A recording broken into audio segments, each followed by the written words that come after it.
So today we're going to be going over how not to suck in the MiG-19.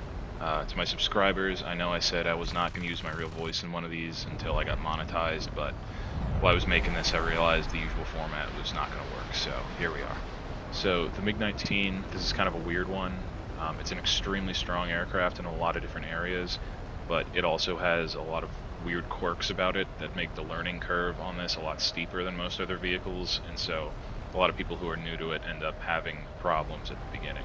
Now, just to quickly touch on the different variants of this thing, they primarily fall into two categories. Basically, you have what I would call the normal MiG-19s, which are the MiG-19 PT in the USSR tech tree, the MiG-19S in the German tech tree, and the J6A in the Chinese tech tree.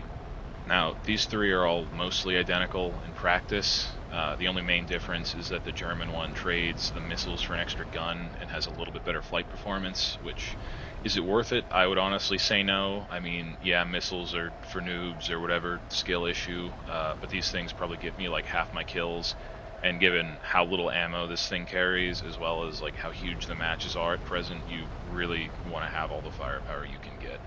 One other quick note is that you'll mostly be seeing me flying the Chinese one in this video, and that is because it has pretty camouflage, and as we all know, vehicles with pretty paint jobs always perform better, both in War Thunder and real life.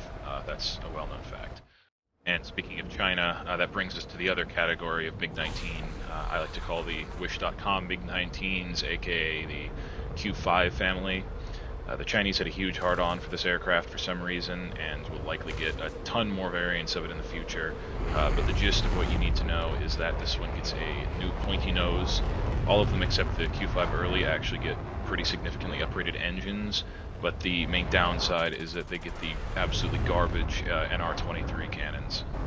These things only have a muzzle velocity of like 700 something meters per second and only about a 27 gram bursting charge, which at this BR is just like totally insufficient, especially with the A10 and SU-25 premium spam.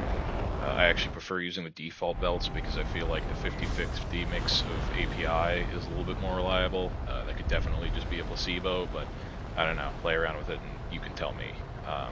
Although you do get a little bit more trigger time, which, you know, I guess is a slight advantage, so there is that, but I don't really think that's worth it.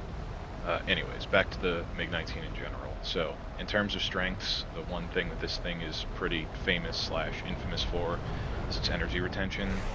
For its BR, it's basically a UFO. It will just hang in the air and turn forever. It will just not stall out. Basically nothing you encounter around this BR will be able to challenge you in a sustained energy fight, as I will show you an example of right here.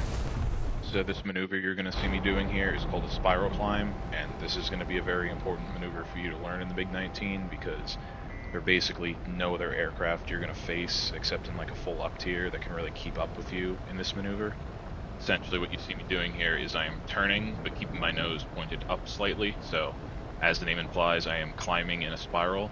And essentially what this means is that even if an enemy has more maneuverability than you, if they have less thrust, you can bleed them out of all their energy, turn back around on them, and do what I'm about to do to this F9F and put a PL2 up his ass.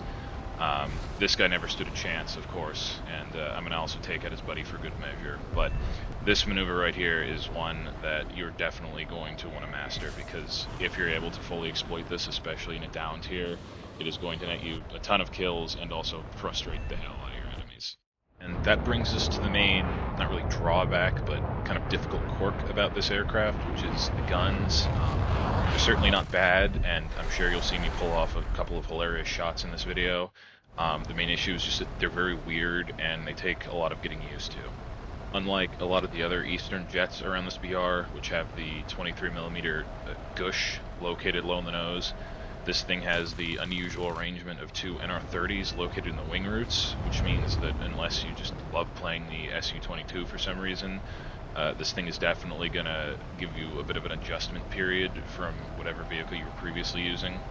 You're also going to have to contend with the fact that you only have 70 rounds of ammunition per gun, despite the guns having a 1000 RPM rate of fire, which means you will burn through your entire load of ammunition in about 4 seconds if you hold down the trigger. So you need to be extremely conservative with your ammo.